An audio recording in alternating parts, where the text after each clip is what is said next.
Hello friends, मैं नीता भास्कर आप सभी लोगों का अपने यूट्यूब चैनल पर स्वागत करती हूँ। फ्रेंड्स, पॉलिटिकल साइंस में चैप्टर 17 आज मैंने लिया है राष्ट्रपति। टॉपिक है ये हमारा और बहुत ही महत्वपूर्ण टॉपिक है ये। राष्ट्रपति से क्वेश्चन जरूर पूछे जाते हैं।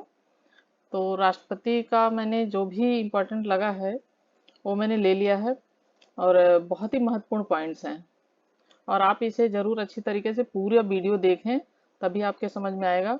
और आप कोई भी क्वेश्चन आएगा इस राष्ट्रपति से तो आप उसे जरूर कर लेंगे अगर आपने अच्छी तरीके से वीडियो पूरी देख ली, क्योंकि इसमें से क्वेश्चन जरूर पूछा जाता है किसी भी एग्जाम में।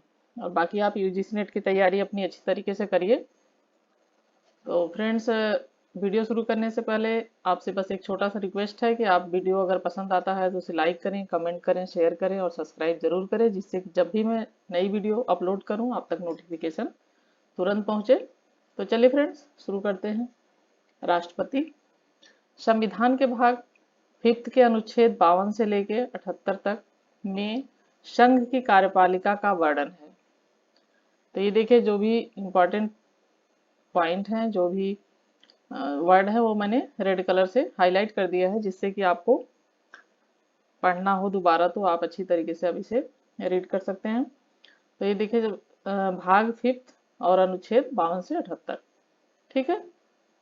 संघ की कार्यपालिका में राष्ट्रपति, उपराष्ट्रपति, प्रधानमंत्री, मंत्रिमंडल तथा महान्यायवादी शामिल होते हैं। कौन कौन शामिल होता है? संघ की कार्यपालिका में राष्ट्रपति, उपराष्ट्रपति, प्रधानमंत्री, मंत्रिमंडल तथा महान्यायवादी शामिल होते हैं। राष्ट्रपति भारत राज्य का प्रमुख होता है। राष्ट्रपति क्या होता है? हमारे यहाँ भारत, जो हमारा देश है और जो राज्य है हमारा, उसका क्या होता है? ये भारत राज्य का प्रमुख होता है, ठीक है। और वह भारत का क्या होता है? प्रथम नागरिक होता है। राष्ट्रपति को भारत का प्रथम नागरिक कहते हैं और राष्ट्र की एकता, अखंडता और सुदृढ़ता का प्रतीक है, ठीक। अब हम देखेंगे राष्ट्रपति का निर्वाचन कैसे होता है, क्योंकि राष्ट्रपति के निर्वाचन पे क्वेश्चन जरूर पूछा जाता है। अक्सर ये जो है एग्जाम में क्वेश्चन पूछा जाता है, राष्ट्रपति का निर्वाचन कैसे होता है।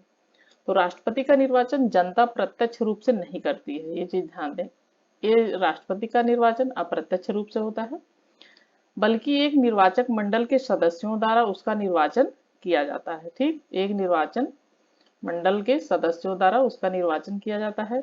इसमें निम्न लोग शामिल होते हैं। तो इसमें देखिए कौन कौन लोग शामिल होते हैं। संसद के दोनों सदनों के निर्वाचित सदस्य, यानी लोकसभा और राज्यसभा के जो निर्वाचित सदस्य होते हैं वो शामिल होते हैं।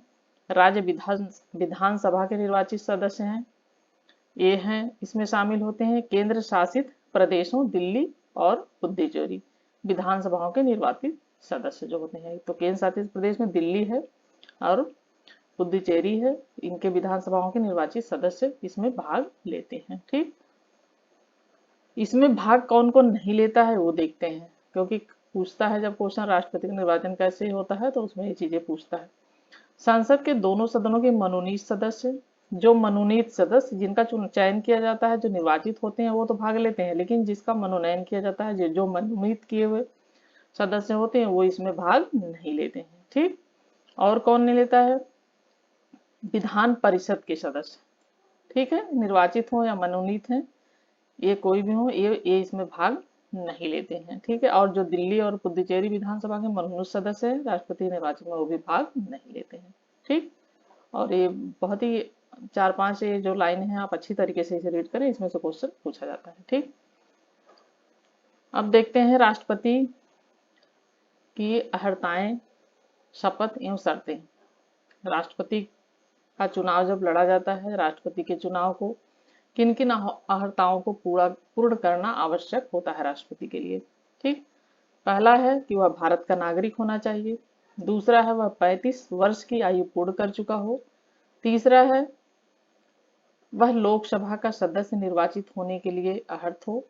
और चौथा है वह संघ सरकार में तथा किसी राज्य सरकार में अथवा किसी स्थानीय प्राधिकरण में अथवा किसी सार्वजनिक प्राधिकरण में लाभ के पद पर ना हो, यानी वो किसी भी लाभ के पद पर ना हो, तो राष्ट्रपति के चुनाव के लिए, पद के लिए जो है वो अहर्ताओं को पूरा करता है, ठीक।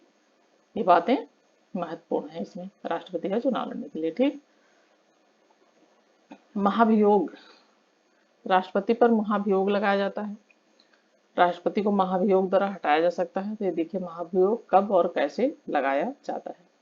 और राष्ट्रपति की पदावधि क्या है, कार्यकाल कितने समय का होता है। तो राष्ट्रपति का कार्यकाल कितने समय का होता है, राष्ट्रपति का कार्यकाल होता है 5 वर्ष तक। जब प्रधानमंत्री का भी होता है, राज्यपाल का भी होता है, सबका करीब करीब 5 वर्ष ही सबका कार्यकाल होता है। वह किसी भी समय अपना त्यागपत्र उपराष्ट्रपति को दे सकता है। ये ध्यान रखें, कभी कभी क्वेश्चन पूछ लेता है कि राष्ट्रपति जो है अपना त्यागपत्र किसे देता है। तो राष्ट्रपति अपना त्यागपत्र किसे देता है, वो देता है उपराष्ट्रपति को। ठीक है, तो यदि राष्ट्रपति अपने पद का त्याग करना चाहता है तो उस राष्ट्रपति को कभी भी किसी समय वो अपने कार्यकाल के दौरान अपना त्यागपत्र दे सकता है। इसके अतिरिक्त उसे कार्यकाल पूरा होने के पूर्व महाभियोग लगाकर हटाया जा सकता है। इसके अतिरिक्त उसे क्या है, महाभियोग लगाकर हटाया भी जा सकता है जब तक उसका उत्तराधिकारी पद ग्रहण न कर ले। राष्ट्रपति अपने 5 वर्ष के कार्यकाल के उपरांत भी पद पर बना रह सकता है। तो राष्ट्रपति जब तक दोबारा राष्ट्रपति कोई चुनकर नहीं आ जाता है, जब राष्ट्रपति का चुनाव होता है तो जब तक राष्ट्रपति दूसरा नहीं आ जाता तब तक उसे अपने पद पर वह बनाए रह सकता है। वह इस पद पर पुनः निर्वाचित हो सकता है और कितनी बार निर्वाचित हो सकता है। राष्ट्रपति का ये भी है हमारे यहाँ भारत में कि राष्ट्रपति का पद वह चाहे जितनी बार भी राष्ट्रपति के पद के लिए वो चुनाव लड़ सकता है, ऐसा नहीं है, कोई प्रतिबंध नहीं है। हालांकि जबकि अमेरिका में एक व्यक्ति क्या है, वहां पे 2 बार से अधिक राष्ट्रपति नहीं बन सकता है। ठीक, राष्ट्रपति पर महाभियोग, राष्ट्रपति पर महाभियोग कब लगाया जाता है, राष्ट्रपति पर संविधान का उल्लंघन करने पर महाभियोग लगाकर उसे पद से हटाया जा सकता है। राष्ट्रपति पर महाभियोग लगाकर उसे पद से हटाया जा सकता है। महाभियोग के आरोप संसद के किसी भी सदन में, ठीक, संसद के किसी भी सदन में प्रारंभ किए सकते हैं। इन आरोपों पर सदन के 1/4 कितने सदस्य होने चाहिए, 1/4 सदस्य जिस सदन ने आरोप लगाए गए हैं के हस्ताक्षर होने चाहिए और राष्ट्रपति को 14 दिन का नोटिस देना चाहिए। ठीक, यह है 14 दिन का नोटिस देना चाहिए। महाभियोग का प्रस्ताव 2/3 बहुमत से पारित होने के पश्चात, कितना बहुमत होना चाहिए, 2/3 बहुमत से पारित होना चाहिए। ठीक, यह दूसरे सदन में भेजा जाता है जिसे इन आरोपों की जांच करनी चाहिए। राष्ट्रपति को इसमें उपस्थित होने अथवा प्रतिनिधित्व कराने का अधिकार होगा। ठीक, ठीक है, यदि दूसरा सदन इन आरोपों को सही पाता है और महाभियोग प्रस्ताव को 2/3 बहुमत से पारित करता है तो राष्ट्रपति को प्रस्ताव पारित होने की तिथि से उसके पद से हटाया जा सकता है। अब देख लेते हैं, हमने तो देख लिया महाभियोग कैसे लगाया जाता है, पदावधि क्या है, कितने साल का कार्यकाल है। अब हम देखेंगे राष्ट्रपति के कार्य और शक्तियां क्या हैं, राष्ट्रपति क्या क्या कार्य कर सकता है और उसकी शक्तियां क्या हैं। तो राष्ट्रपति प्रधानमंत्री में जो इसमें मेन लगा वो मैंने ले लिया है थोड़ा सा। राष्ट्रपति प्रधानमंत्री व अन्य मंत्रियों की नियुक्ति करता है, वह महान्यायवादी की नियुक्ति करता है तथा उसके वेतन आदि निर्धारित करता है।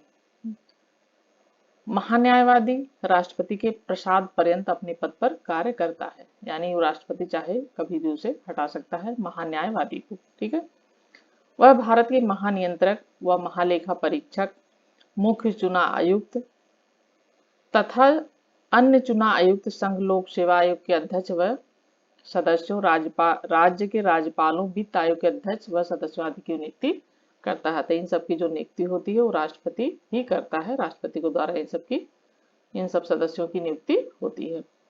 राष्ट्रपति संसद की बैठक बुला सकता है अथवा कुछ समय के लिए स्थगित कर सकता है। लोकसभा को विघटित कर सकता है, ये भी बहुत ही मेन पॉइंट है, लोकसभा को राष्ट्रपति विघटित कर सकता है। वह संसद के संयुक्त अधिवेशन का आह्वान कर सकता है, ये भी कर सकता है। लॉन्ग क्वेश्चन में देखिए इस तरीके से चाहे कई पॉइंट दे देंगे और आपको ये सब ध्यान रखना है अच्छी तरीके से, एक एक पॉइंट बहुत ही महत्वपूर्ण है फ्रेंड्स, तो आपको ये ध्यान रखना है क्योंकि कई पॉइंट दे देगा फिर जाके आपसे क्वेश्चन उसमें से पूछेगा। तो ये क्या क्या कर सकता है, लोकसभा को विघटित कर सकता है, संसद के संयुक्त अधिवेशन का आह्वान कर सकता है जिसकी अध्यक्षता लोकसभा अध्यक्ष करता है। संसद के संयुक्त अधिवेशन की अध्यक्षता कौन करता है, लोकसभा अध्यक्ष करता है। वह प्रत्येक चुनाव के बाद तथा प्रत्येक वर्ष संसद के प्रथम अधिवेशन को संबोधित कर सकता है। वह संसद में लंबित किसी विधेयक अथवा किसी संबंध में संसद को संदेश भेज सकता है। संसद में कुछ विशेष प्रकार के विधेयकों को प्रस्तुत करने के लिए राष्ट्रपति की सिफारिश अथवा आज्ञा आवश्यक है। तो आप देख सकते हैं राष्ट्रपति कितना महत्वपूर्ण है, और राष्ट्रपति की आज्ञा और सिफारिश ये सब बहुत ही आवश्यक है। ठीक, जैसे उदाहरण में भारत की संचित निधि से खर्च संबंधी विधेयक अथवा राज्यों की सीमा परिवर्तन, राज्यों में की जब सीमा परिवर्तन होता है, किसी राज्य को छोटा करना है, बड़ा करना है, नए राज्य के निर्माण संबंधी विधेयक, इन सब विधेयकों पर राष्ट्रपति के हस्ताक्षर होने आवश्यक हैं।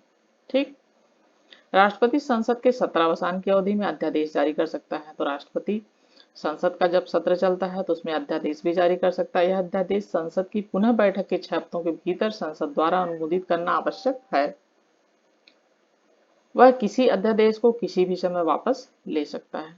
ठीक, राष्ट्रपति के पास सैन्य शक्तियां भी होती है। वह भारत के सैन्य बलों का सर्वोच्च सेनापति होता है। राष्ट्रपति जो होता है वह भारत के सैन्य बलों का सर्वोच्च सेनापति होता है। इस क्षमता में वह थल सेना, जल व वायु सेना की प्रमुखों की नियुक्ति करता है। वह युद्ध की समाप्ति की घोषणा करता है, किंतु वह संसद की अनुमति के अनुसार होता है। जो भी कार्य करता है ये संसद की अनुमति के अनुसार होता है वो। ठीक है, आपातकालीन शक्तियां, राष्ट्रपति की आपातकालीन शक्तियां बहुत ही महत्वपूर्ण है। और राष्ट्रीय आपातकाल में जो होता है राष्ट्रीय आपातकाल, तो उसमें राष्ट्रपति का पद बहुत ही महत्वपूर्ण हो जाता है, और राष्ट्रपति सर्वशक्तिमान आपातकालीन स्थिति में ही होता है। आपातकाल में 352 राष्ट्रपति शासन अनुच्छेद, 356 तथा 365 एवं वित्तीय आपातकाल अनुच्छेद 360 ये अनुच्छेद हैं जिनके बारे में क्वेश्चन पूछा जाता है। तो आपको याद रखना कौन सा अनुच्छेद किससे संबंधित है। ठीक है, राष्ट्रपति की वीटो शक्ति, संसद द्वारा पारित कोई भी विधेयक तभी अधिनियम बनता है जब राष्ट्रपति उसे अपनी सहमति देता है।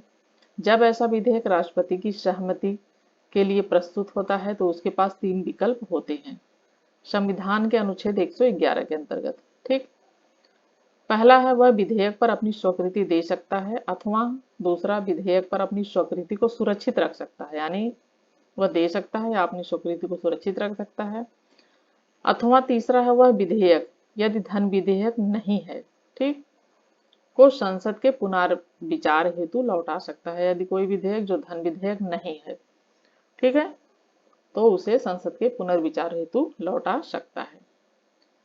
संविधान के अनुच्छेद 123 के तहत राष्ट्रपति को संसद की सत्रावसान की अवधि में अध्यादेश जारी करने की शक्ति प्रदान की गई है। तो ये देखिए अनुच्छेद जो 23 है, ये आप ध्यान रखें, वेरी इंपॉर्टेंट अनुच्छेद है ये। ठीक है, अवधि में अध्यादेश जारी करने की शक्ति प्रदान की गई है। संविधान के अनुच्छेद 72 में राष्ट्रपति को उन व्यक्तियों को क्षमा करने की शक्ति प्रदान की गई है जो निम्नलिखित मामलों में किसी अपराध के लिए दोषी करार दिए गए हैं। तो राष्ट्रपति के पास ये भी बहुत ही महत्वपूर्ण शक्ति है कि वह कुछ व्यक्तियों को आपराधिक जो व्यक्ति हैं कुछ अपराध में दोषी करार दिए गए हैं उनको उसको क्षमा करने की भी छूट प्रदान की गई है। संघीय विधि के विरुद्ध किसी अपराध में दिए गए दंड में सैन्य न्यायालय द्वारा दिए गए निर्णय और यदि दंड का स्वरूप मृत्युदंड, यदि किसी को मृत्युदंड दिया गया है तो राष्ट्रपति उसे क्षमा कर सकता है कुछ विशेष मामलों में। ठीक है, यद्यपि राष्ट्रपति के पास कोई संवैधानिक विवेक स्वतंत्रता नहीं है, परंतु उसके पास कुछ परिस्थितियां विवेक स्वतंत्रताएं हैं। राष्ट्रपति निम्नलिखित परिस्थितियों में अपनी विवेक स्वतंत्रता का प्रयोग बिना मंत्रिमंडल की सलाह पर कर सकता है।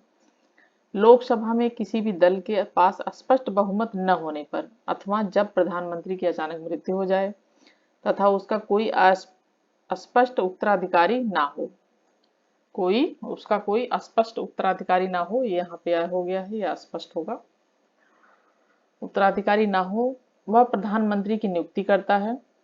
वह मंत्रिमंडल को विघटित कर सकता है यदि वह सदन में विश्वास मत सिद्ध न कर सके। वह लोकसभा को विघटित कर सकता है यदि मंत्रिमंडल ने अपना बहुमत खो दिया है। ठीक है, ये सब चीजें हैं, पॉइंट हैं जो इसको आप ध्यान से पढ़िए, और आपको पीडीएफ भी मिल रही है तो आप पीडीएफ डाउनलोड कर लीजिए टेलीग्राम चैनल से, और आप उसे जितनी बार चाहें आप अच्छी तरीके से आप उसे पढ़ सकते हैं। ठीक है, तो फ्रेंड्स आज ये मैंने राष्ट्रपति, बहुत ही अच्छा टॉपिक था और काफ़ी महत्वपूर्ण टॉपिक है ये, क्योंकि क्वेश्चन जरूर आते हैं, राष्ट्रपति से पूछे जाते हैं।